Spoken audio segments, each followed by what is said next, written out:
Poor single dad pays for elderly couple's meal. Next day a millionaire shows up at his door. The rain had been falling since dawn, soaking the cracked sidewalks and washing the city in a gray silence that felt heavier than usual. In a small corner diner where the neon sign flickered like a tired heartbeat, a poor single father counted the last few bills in his wallet with trembling fingers, unaware that this ordinary, desperate moment would soon change his life forever. What he chose to do next, in the middle of his own struggle, would ripple far beyond that diner and return to him in a way he could never have imagined. If you believe that kindness still matters in a world that often feels cold and unforgiving, take a moment right now to like this video, comment, share it with someone who needs hope, and subscribe to the channel for more stories of second chances and quiet miracles. The man's name was Daniel Harper, and life had not been gentle with him. At 34, his face already carried the weariness of someone who had lived twice that long. His wife had passed away 3 years earlier after a sudden illness that drained not only their savings but also the light from their small apartment. Since then, Daniel had been both father and mother to his 6-year-old daughter, Lily, whose laughter was the only thing that kept him standing when everything else felt like it was falling apart. He worked 2 jobs when he could, one as a delivery driver during the day and another cleaning offices at night, but layoffs and cutbacks had slowly strangled his income. That week, he had just been told his delivery route was being reduced again, and the weight of unpaid bills pressed against his chest like a physical pain. That evening, Daniel had taken Lily to the diner as a rare treat, promising her pancakes because it was the only place still open near their apartment. He told himself it would be cheap, just one small moment of normalcy for her. Lily sat across from him in the cracked vinyl booth, swinging her legs and smiling with syrup on her chin, unaware of how carefully her father was calculating every dollar in his head. Around them, the diner hummed with low conversation and clinking plates, the smell of coffee and fried food filling the air. Daniel tried to relax, but his eyes kept drifting to the menu prices, his mind already rehearsing which bills would have to wait another week. As he waited for their check, Daniel noticed an elderly couple sitting 2 booths away. They were dressed neatly but plainly, hands folded together on the table as they stared down at a single shared plate. Their movements were slow, careful, and there was a quiet dignity about them that drew his attention. He saw the way the elderly woman kept glancing at the menu, then back at her husband, as if silently apologizing for wanting more than they could afford. When the waitress came by, Daniel noticed her expression change, a tight smile masking impatience, and he saw the couple nod politely, declining dessert they clearly wanted. Something in Daniel's chest tightened. He knew that look. He had worn it himself more times than he could count, that mix of hunger and pride, that quiet acceptance of going without. As Lily finished her pancakes and leaned sleepily against his arm, Daniel felt the weight of a choice forming inside him. He looked down at his wallet again, at the few crumpled bills that were meant to last until payday. He thought of the overdue electricity bill, the near-empty fridge, and the uncertainty waiting for him at home. Then he thought of his daughter watching him, learning what kind of person her father was by what he did when no one was watching. Without making a show of it, Daniel caught the waitress as she passed and quietly added the elderly couple's meal to his check. His heart pounded as he did it, fear and resolve tangled together. He didn't look at the couple afterward.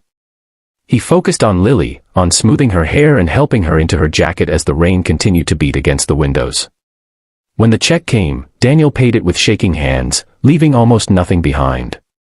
As he walked out into the cold night with Lily's small hand in his, he felt both lighter and more afraid than he had in weeks, wondering how he would make it through the days ahead with what little he had left. That night, Daniel lay awake listening to the rain drip through a crack in the ceiling, Lily asleep beside him. Doubt crept in, whispering that kindness didn't pay rent, that he couldn't afford generosity. Yet beneath the fear, there was a quiet warmth, a sense that he had done something right, something human, in a world that often rewarded only selfishness. He fell asleep with that feeling clinging to him like a fragile shield. The next morning began like any other, with Daniel waking early to prepare Lily for school and himself for another long day of work he wasn't sure would last. The rain had stopped, leaving the air heavy and still. As he packed Lily's lunch with the last of the bread and peanut butter, there was a knock at the door. It was sharp and deliberate, the kind of knock that made his stomach drop. For a brief, panicked moment, Daniel feared it was the landlord or a bill collector. He wiped his hands on his jeans and opened the door cautiously. Standing in the narrow hallway was a man in a tailored suit that looked wildly out of place in the worn-down building. His hair was silver, his posture straight, and his eyes carried a calm intensity that made Daniel instinctively stand taller. Behind him stood another man, younger, holding a leather briefcase. The sight alone felt unreal, like a scene from someone else's life. The suited man introduced himself as Arthur Bennett, and though Daniel didn't recognize the name at first, there was something about it that felt important. Arthur explained that he had been looking for Daniel since early that morning and that he had come to speak with him about something that had happened the night before. Daniel's mind raced, fear spiking again, wondering if he had somehow done something wrong at the diner. He glanced back at Lily, who watched curiously from behind him. Arthur's expression softened as he spoke, explaining that the elderly couple at the diner were his parents. They had told him about a kind stranger who paid for their meal when they were struggling, a man who had a child with him and nothing to gain by helping. Arthur explained that his parents had insisted on finding out who that man was, not out of obligation, but out of gratitude that had moved them deeply. Arthur himself was a self-made millionaire, someone who had built his fortune from nothing, and he had learned long ago that character mattered more than money. As Arthur spoke, Daniel felt his legs weaken. He hadn't expected recognition, let alone this. He had certainly never expected a millionaire at his door. Arthur looked past the peeling paint and cramped space, seeing not poverty, but effort. He spoke of how his parents had once been poor themselves, how a single act of kindness decades earlier had helped them survive a dark chapter of their lives. That memory had stayed with Arthur, shaping how he lived and how he treated others. Arthur then explained why he was there. He believed that people who showed compassion when they had the least deserved support when they needed it most. He had done some quiet research that morning and learned about Daniel's situation, about the layoffs, the debts, and the responsibility of raising a child alone. What Arthur offered next felt impossible, like a dream spoken out loud. He offered Daniel financial help, not as charity, but as an investment in a good man. He wanted to pay off Daniel's overdue bills, cover Lily's education, and help Daniel start a small delivery business of his own, something that would give him stability and dignity.